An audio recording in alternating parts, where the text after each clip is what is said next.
আসসালামু আলাইকুম। আমি স্বর্ণালী হোম কিচেন ব্লগ থেকে সবাইকে জানাচ্ছি অনেক অনেক ভালোবাসা ও স্নেহ।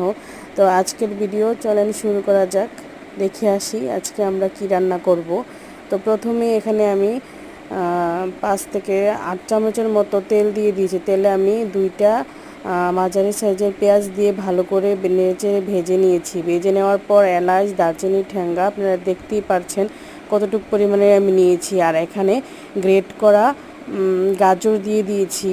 গাজরগুলো ছিলে তারপর আমি এখানে গ্রেট করে নিয়ে নিয়েছি। গাজরগুলো ভালো করে ভাজা হয়ে গেলে এখানে আমি 1 থেকে 1.5 চামচের মতো আদা রসুন পেস্ট একসাথে করা ছিল, এটা আমি দিয়ে দিয়েছি। ভালো করে ভেজে নেবেন। এই তো দেখতেই পাচ্ছেন আমি কীভাবে ভালো করে ভেজে নিয়েছি। আর ভালো করে ভেজে নেওয়ার পর আমি এখানে 1 কেজির উপরে 1 কেজি 200 গ্রাম বা 100 গ্রাম হবে এরকম চাল নিয়েছি এখানে। তো চাল নেওয়ার পর ওটা আমি ভালো করে ভেজে নিচ্ছি, দেখতেই পাচ্ছেন। এই তো দেখতে পাচ্ছেন ভালো করে নেড়েচেড়ে ভেজে নিচ্ছি।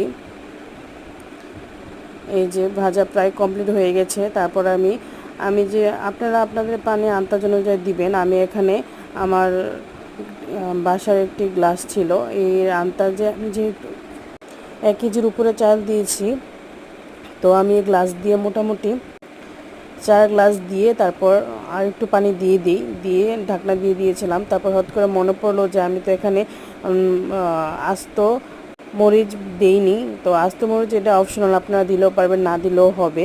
তারপর এখানে আমি দুধ দিয়ে দিলাম। পোলাওটা দুধ দিলে মানে আপনার গরুর দুধ থাকলে গরুর দুধ আর এরকম দুধ থাকলে দিয়ে দিবেন।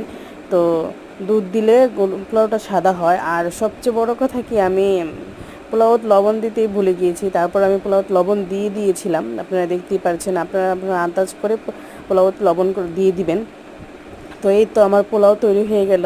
তো এরকম সুন্দর ভিডিও পেতে হলে অবশ্যই আমার চ্যানেলের সাথে থাকবেন। আর আমার চ্যানেলটাকে সবাই সাবস্ক্রাইব করে রাখবেন। আর সবাই ভালো থাকবেন। আসসালামু আলাইকুম।